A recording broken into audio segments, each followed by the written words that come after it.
But with the coming of the purification of mind, God was seen as a universal intelligence or a universal soul with which we could go and unite.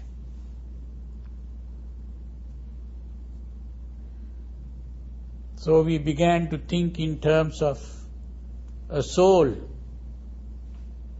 that every individual has a soul, and that begins to be able to unite with this God.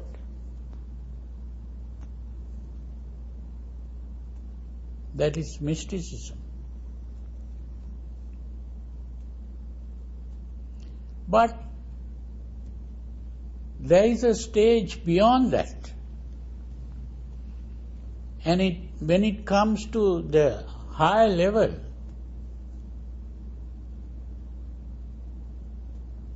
we begin to realize that God is simply a human concept. And it is the concept of perfection. One who is perfect in goodness, in wisdom, in powers. God is one who is perfect. So in other words, God becomes the ideal of human perfection.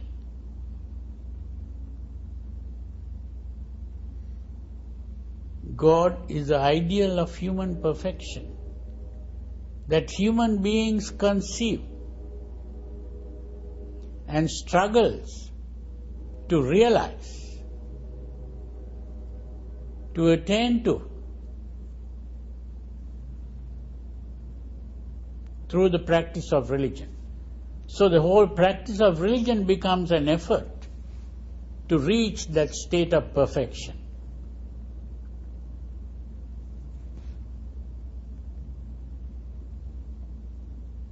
And in Buddhism, we find that this state of perfection has been realized. And one who realizes this state of perfection is called Buddha.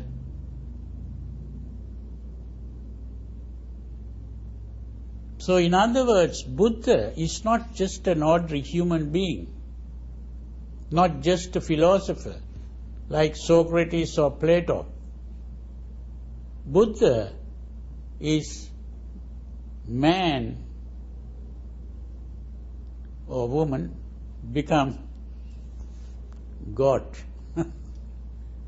That is the human being who transcends all human weaknesses and becomes divine or perfect.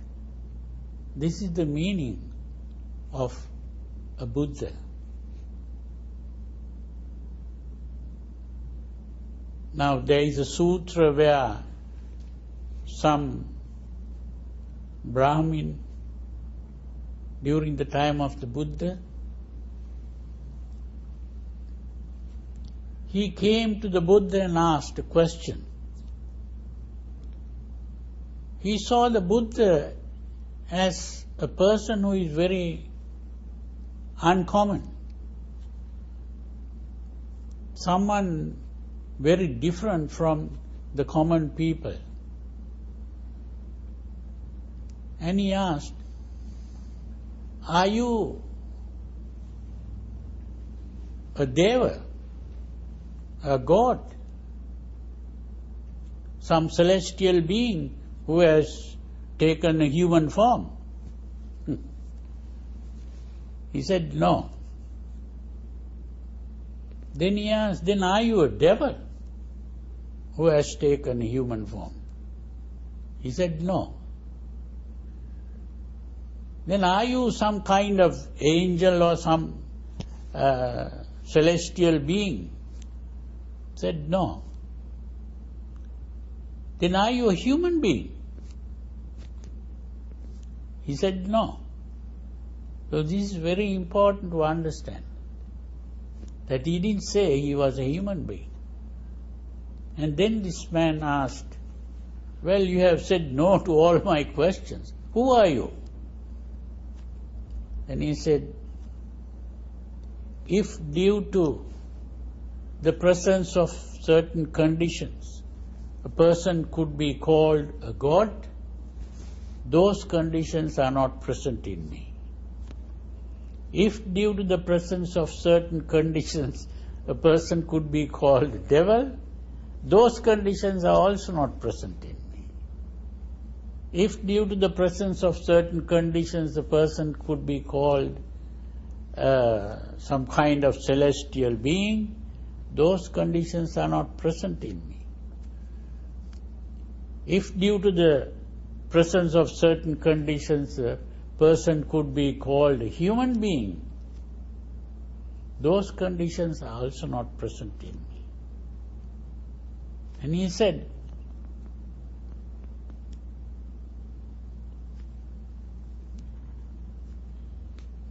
there are three things that are absent in me. Lust, which is called lobha, hate, dosa,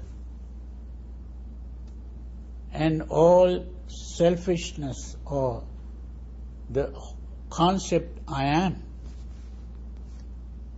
as a self, that's absent in me.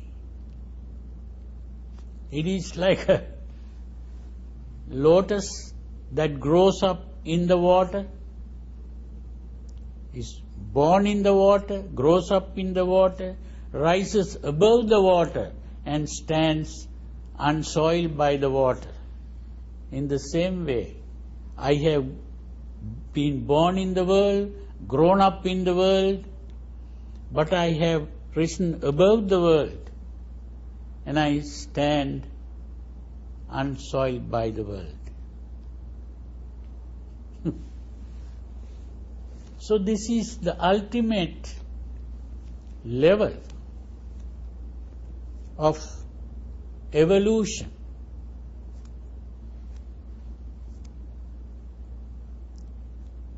In the of life itself. It's the evolution of the human consciousness. And that is why he is called a Buddha. Buddha means one who is awakened.